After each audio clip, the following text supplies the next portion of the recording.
Hola y bienvenidos una vez más a Radiodifusora 42.3. Hoy vamos a hablar de Jorge Eliezer Gaitán, un gran escritor y político de nuestro país. Nació el 23 de enero de 1903 en Cucunúa, Cundinamarca. Manuela Ayala Beltrán y Eliezer Gaitán Otalora eran sus padres. Estudió y se graduó de una escuela pública y terminó su carrera de Derecho en la Universidad Nacional. Después de esto, realizó un doctorado en Roma, Italia. Para el año 1919, Gaitán fundó la Sociedad Literaria Rubén Darío. Gaitán regresa a Colombia en el año 1933 para fundar el movimiento Unión Nacional de Izquierda, el cual posteriormente se disuelve para vincularse al Partido Liberal.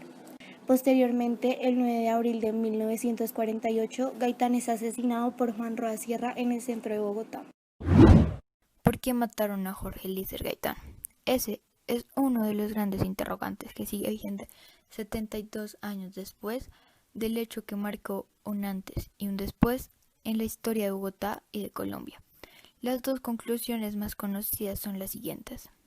La primera, que fue ideada por los conservadores en vista de que Gaitán, con estrechos vínculos con la izquierda, había logrado la nominación del Partido Liberal y se perfilaba como el nuevo presidente de Colombia.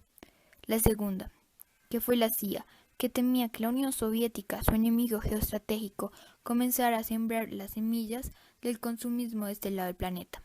Esta fue la hipótesis que sostuvieron y sostienen algunos sectores de izquierda, e incluso Meples Esprito, antiguo agente de la CIA.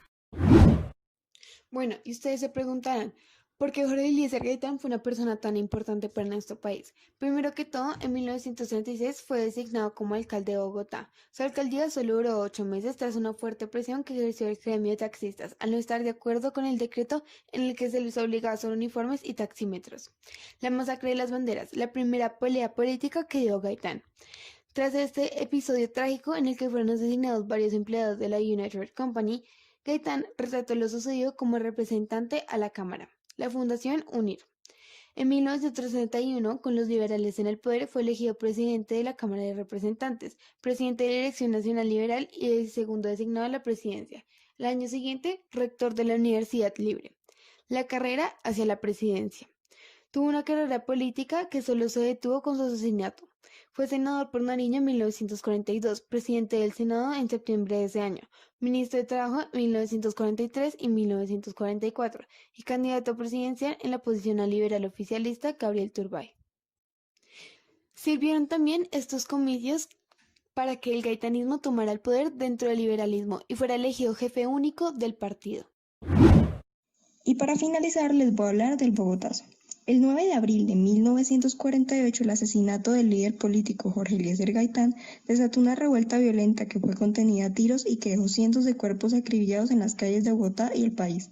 El Bogotazo no solo fue un incidente violento, también definió la identidad de Colombia, partió en dos la historia del siglo XX en Colombia.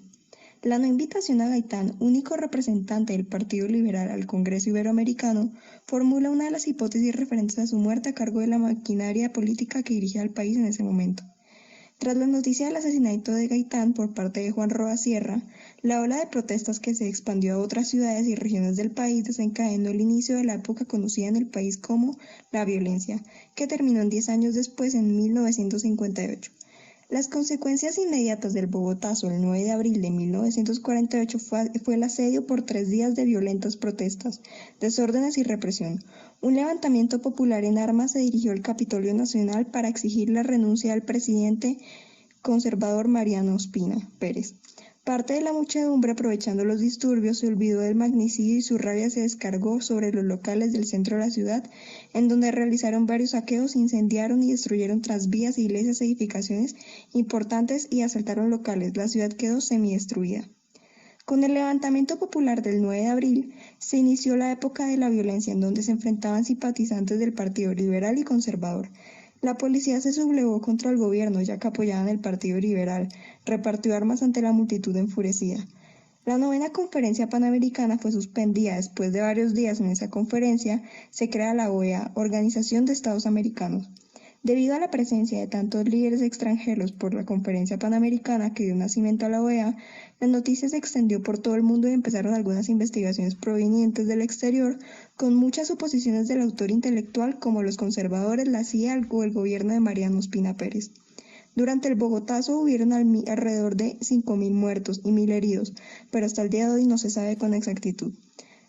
Gaitán fue un líder importante para la sociedad de su época, pero tras su asesinato se convirtió en un símbolo histórico nacional, al mismo nivel de un prócer de la independencia colombiana. Muchas gracias por escuchar esta transmisión, los esperamos en una nueva emisión de la radiodifusora 42.3.